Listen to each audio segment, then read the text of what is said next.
Hey guys, welcome back. This is going to be sort of a blast from the past because I missed the deadline last week, but this was my Craft Roulette 153 uh, project that I never got a chance to do because life kind of got in the way. And basically, I wanted to try a Karen Hightower technique that I saw at Bellicon a few weeks ago, so let me briefly walk you through how that works. So, if we go back to Craft Roulette of that week, the parameters were something rounded, so we're going to round the corners, um, a flower, and we have I think this is a Hero Arts, a really nice tulip, so that's why I pulled, as you can kind of see on the side here, that's why I pulled these greens. I pulled greens for the stem and leaves of the tulips, and then sort of goldenrod yellows. They're sort of like, this is sort of the middle one, and then I pulled a lighter and a darker one as well, so sort of an orangey yellow kind of color for the actual tulip. I also need to fussy cut something, so we'll probably fussy cut a sentiment, and we'll probably just, I don't know if I'll reuse. I may grab this I Love Hanging Out With You because I wanted to try that sentiment. And I think it's cute and kind of could be for anything. Or I may just reuse Hello Friend because, like, that is my one favorite sentiment in the world. Anyway, so how does this, and the color palette is 2 blues plus 2. The 2 here obviously are green and sort of goldenrod color.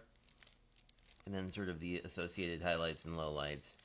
And I think that was it. Let me just look back on look at the previous episode gallery on the website. Let's see, episode.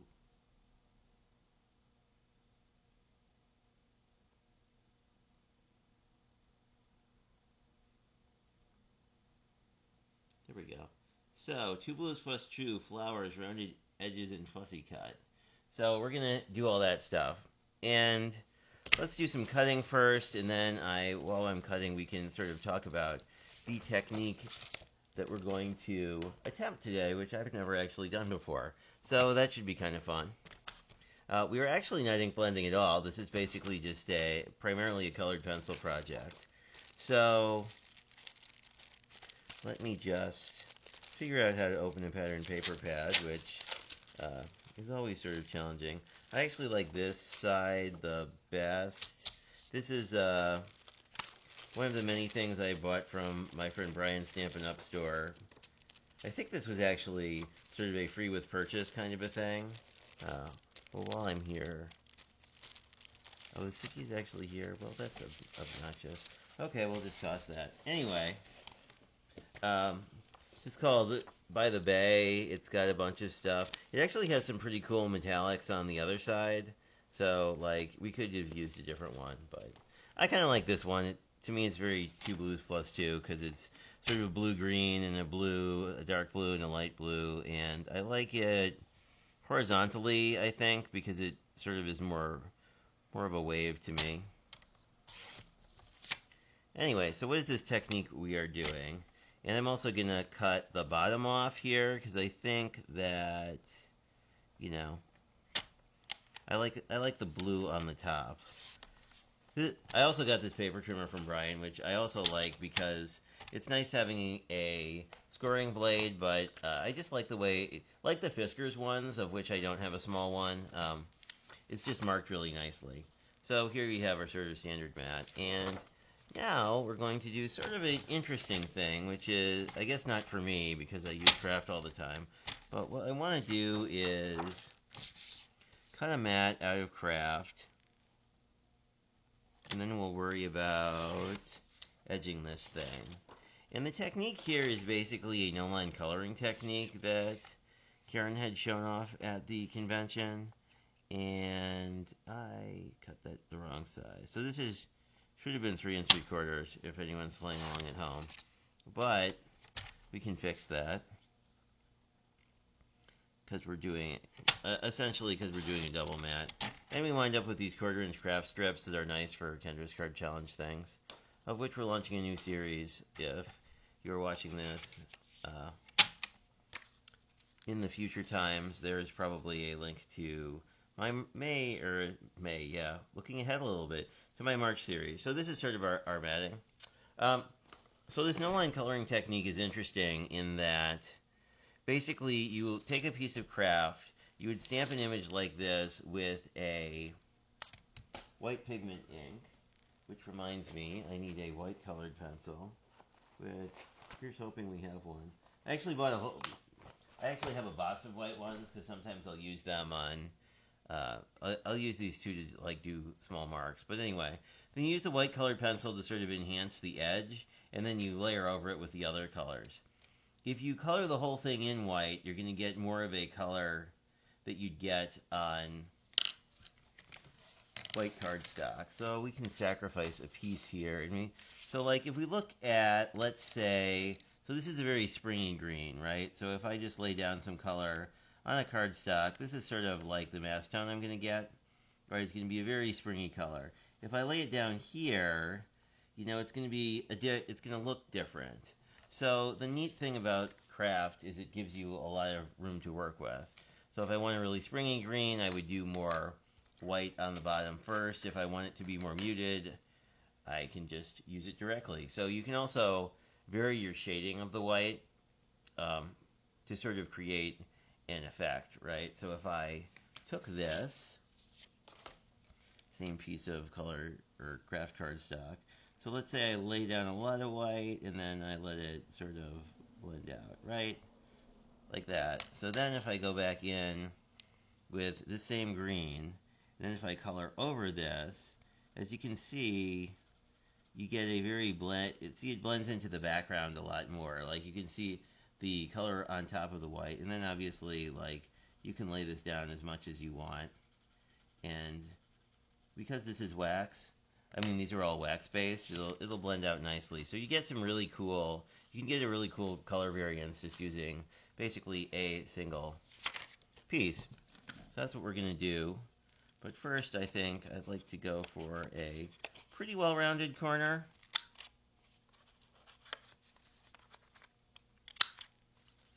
As these are kind of my favorite. I saw a couple people do this technique as well, so it's not entirely original, but basically the idea is that by rounding two corners, you kind of give a nice asymmetrical look.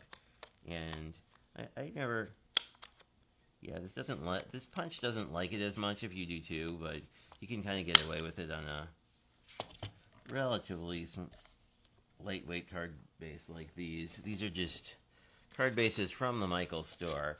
So the way this will ultimately go together, will look very much like this.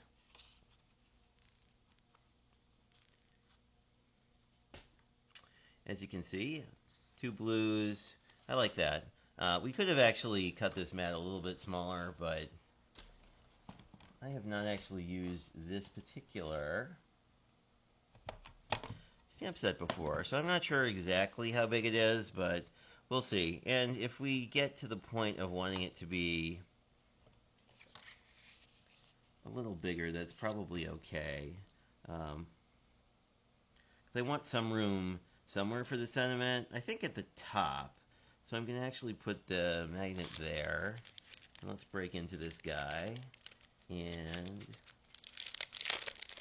see, I went on kind of a floral buying kick after watching a Gina K live, and then after watching this technique too, because it's spring. It's sort of the season of flowers. Oh, this is stuck down. Oh, I do not like that. Anyway, this is glued down for who knows what reason, other than to make it difficult to get out. But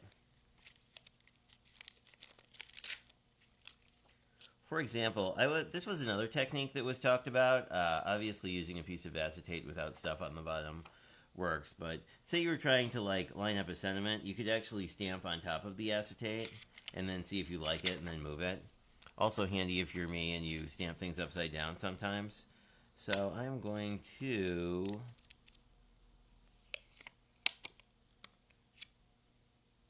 grab this tulip.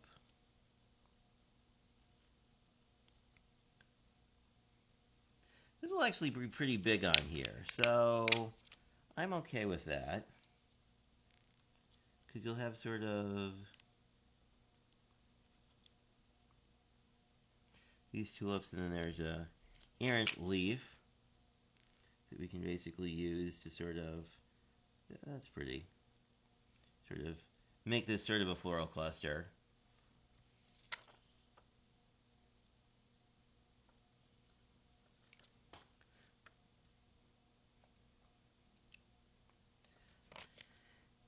How do I feel about this? This is probably one too many elements. I do kind of like the clusters of odd numbered elements better, so we'll do this. This will be 3, and I think what we can do then is put this right down in the corner and do it kind of like that. Alrighty. I guess the one good news about having white stuff stuck to the back of your acetate is you are much less likely to lose it on your desk somewhere. So I'm just going to pick this up with the door, and since I was such a fan of the ink off from Ink on 3, let's try their pigment ink. When I was looking for a pigment ink, these are the two that got recommended. The Ink on 3 white pigment ink, and then the Hero Arts white unicorn. I don't know if this one has a name other than white. Sharktooth white. I knew there was probably a name. It's like all of these ink names, you know, like we can't use the actual color name. That's confusing. Let's give it a cute name. But Sharktooth is a cute name. I'll just rub my hand a little bit to sort of hopefully make this take the pigment ink better. For what we're doing today, it doesn't matter as much as you would care about it in other times, because basically we're going to go over this with a whole bunch of colored pencils. So these are more like coloring lines than they are anything else. But we definitely want to be able to see all the various pieces, because that will make our life easier. And we can, wow, okay, that's much better than I was anticipating. And we can actually try ink off on a pigment ink. This is the ink cleaner from Stamp on 3.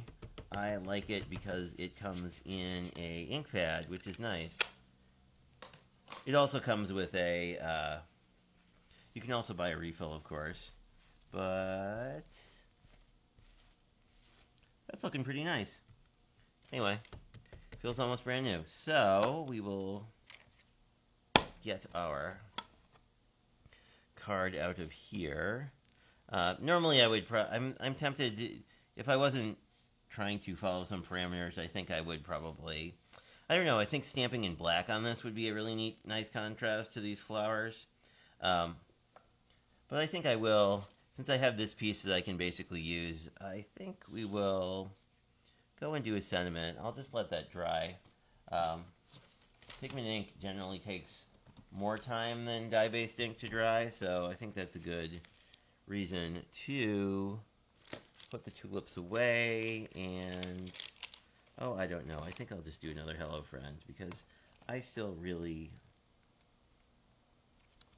like that as a sentiment. And I don't know, I feel like I often make a lot of holiday cards, but I think just having a good stash of general purpose cards is good too. But I suppose we could use one of these as well.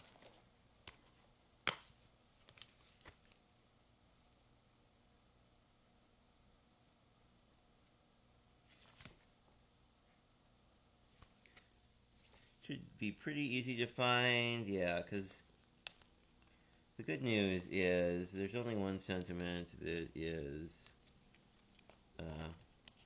3 lines. So hooray, that makes it easy. And I'll pull that off, and we will dozen.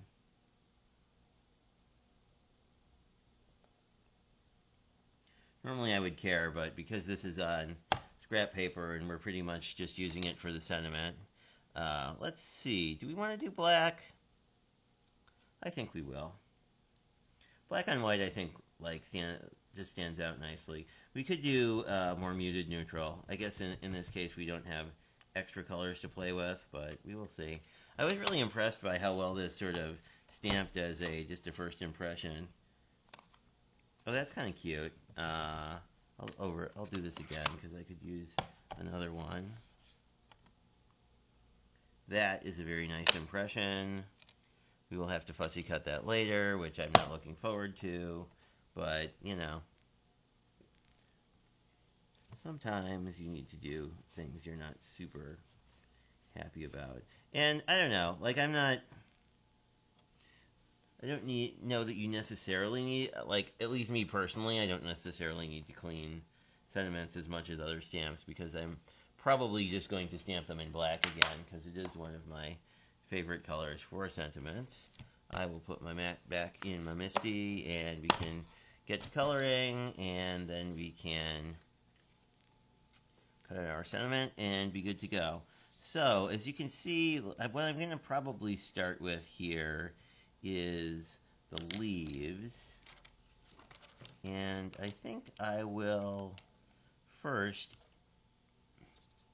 just go over this a little bit. Just sort of go over our edge. And one thing Karen did suggest, because this is sort of the turn of the edge, this is like the turned edge of the tulip leaf, so this is likely going to read as slightly lighter. One thing Karen suggested in my class was having sharp colored pencils is helpful. Actually getting a decent manual pencil sharpener is helpful too. And then this one is neat because it's one-handed.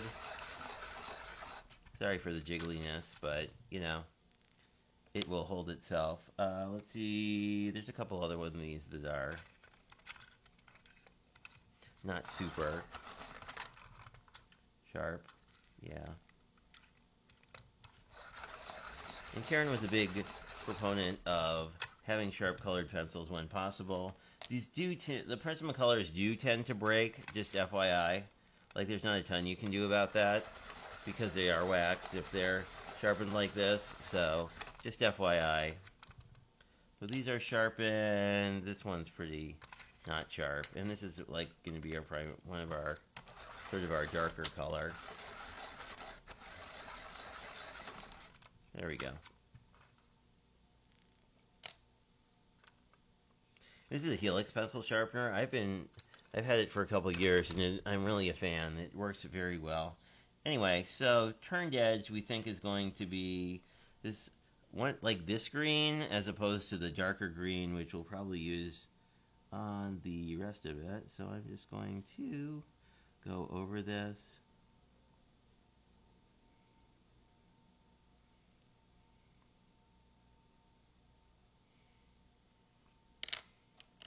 Then what we can do is I'm going to just go in without covering this and see how this looks.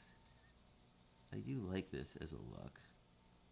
So if you want a more muted tone, what you can basically do is not use the white, but you're still going to see the pigment ink, of course. Like, so it's sort of like if you're coloring over a stamp, in the sense that you're still going to get some pretty neat tones. And I'm going to do that same technique here, where basically we're going to mostly use this. And I'm going to use, I think I will use this mid-tone for the actual flower stem. And I will likely use the darker tone on top of it once I am done. And then over here we can do the other flower stem.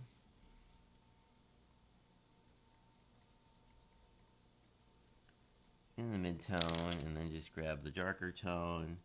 And you can sort of pick an edge. I'm picking the upper edge here to be more the darker edge, but if you look at some of Karen's work, or you can look on the Gina K blog as well, what you can do is sort of blend this in and make it look more, the more you blend this, and the more, and depending if you like this white line look, Um, you can blend out the white lines by of course putting white colored pencil down and then layering on top of them, and like blending out that line will make it less. It'll make it less severe, but doing this allows you to sort of have the lines themselves. So I'm going to actually use the white more on the flowers because I definitely, well, I guess the blossoms, because I definitely want the blossoms to have more of a vibrant color. So what I'm doing is I'm just going to block in this first petal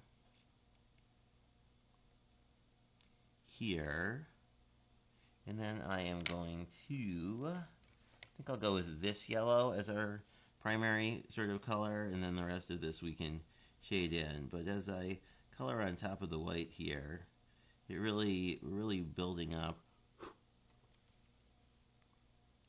some nice color.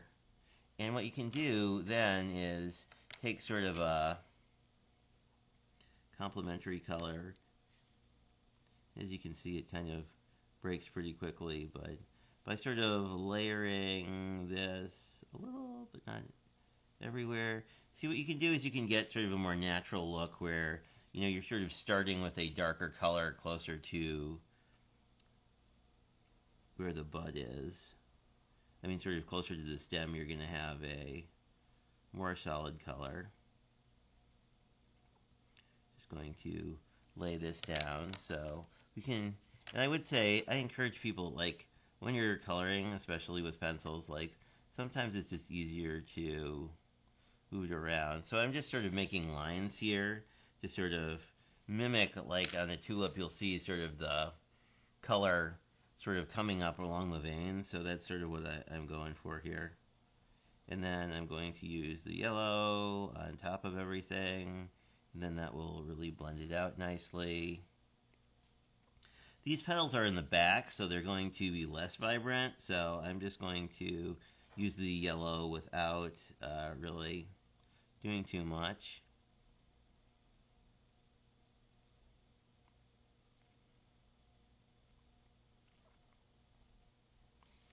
And there you go. I mean, it looks very, the more you do on this, the more you do shading, the more photorealistic a lot of this stuff will look.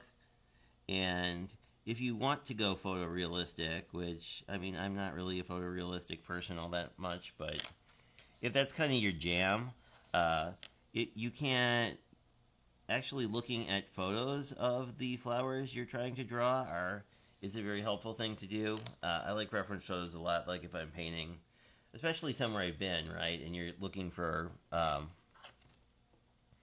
something that's more true to life. Just because even when I was painting a lot, it's sort of like, and here I'm just going in with the same idea, right? The back of the petal is going to be darker than the front side where you're seeing it, so that I'm just sort of moving in with that. And then we're going to basically do the next petal over, which is this guy. And we can't actually see the base of this petal, so I can just go back in with this. And then we're looking at sort of an interior petal, so I'll actually go in with this color very lightly, and then I'll go in with my primary yellow. Anyway, so what was I saying? Oh yes, and then here this is looking at the back kind of, so this will create some nice variation. These petals we see the front of, so this main petal here is going to be the one I'm really going to focus on the most for blending. But the nice thing about these wax-based pencils is they blend fabulously. Getting back on topic. So if you're really going for photorealistic, reference photos are nice, and also you can get a tool. It's like a color wheel, but it's for grayscale values. I don't know quite what the name of the thing is. It's essentially a scale that'll show you from, like, starting at 100% white and going to 100% black, the different gray values, which is, I think it's really helpful if you're really trying to compare, different parts on a painting or a card or a drawing or whatever. So I think those are definitely worth it, if that's the thing you like. I'm going to go lighter here, just so that we can preserve this sort of like vein line here, and then I'm going to go over that a little more deeply. But um, the other option, if you're more a digital person, is you can just take a photo of something, and then there's usually a filter on your cell phone or other cameras where you can just, or like image editor, where you can just get rid of all the color. And that's a good option as well, right? Because that way you're going to really kind of get the true value. You'll be able to see the values a lot easier, which I think is nice. And then you can make a more realistic looking work. I am not, of course, super into super photorealistic work, but there are some fabulous acrylic painters out there if you're interested in that.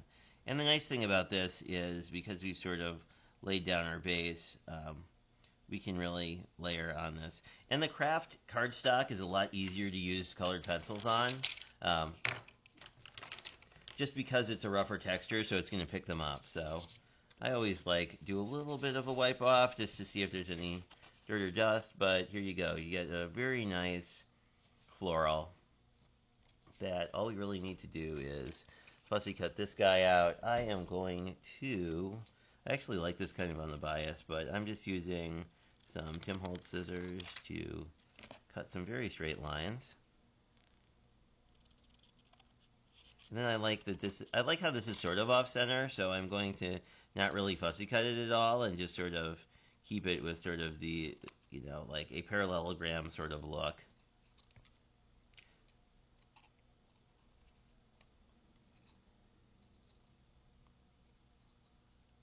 Try and match our angles a little bit and move over and say, bloop.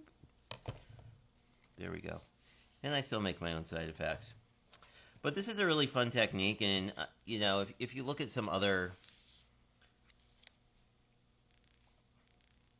options with it, I mean, if you look at some other people who have spent a lot of time on these, like obviously I spent like 5 minutes coloring this, but there are people who have spent have worked on these for hours, and they're very impressive to look at. Look at how pretty this metallic is. Anyway, it's not truly a metallic, but we're going to cover it up. Anyway, so there's some great work out there. If you, I don't know her site offhand, but if you check out Karen Hightower, or she's also been a design team member at Gina K for years and years. So if you're looking at any of Gina K's work with this, it probably has a lot of Karen's influence in it as well. So we're just going to hopefully not wreck this. Yep, we just sort of wrecked this, but it's okay.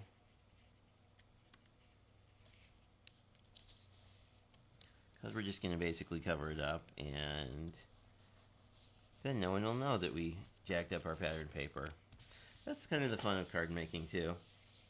I'm a fan of this technique, especially if you have florals. I mean, the other thing you can do, too, is if you have a nice floral stamp, you could pre-stamp these and just bring your colored pencils with you and go look at them at a botanical garden or something like that if you're, really into getting these as close to life as possible.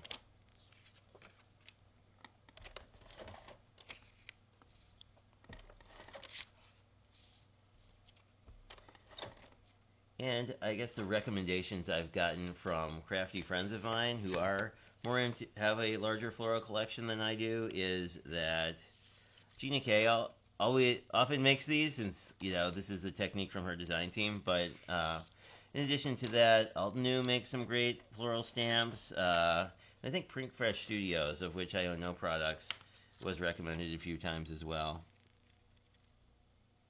So I'm just going to line that up, and there's that. And then all we need to do is, I'll actually just do this with a little, I can do this with tape. I'll grab my smaller tape runner. I do find that some of these sentiments are a lot harder to do with half-inch tape, so I'm going to be happy when I am done with it and can just put a 1/4 inch roll on that. But I mean, it's working pretty well. I've been using this for a while, and you can see like most of this roll is still here, which is nice. It's nice that it lasts a lot longer. I think I'm going to put this off to the side. Nice sort of friendship card using this technique, so I'm a fan. So if you try this, let me know. And if you have thoughts on this, let me know. Always love the comments below, and feel free to subscribe if you are interested in more card content. So thanks for checking this out, and talk to you guys later.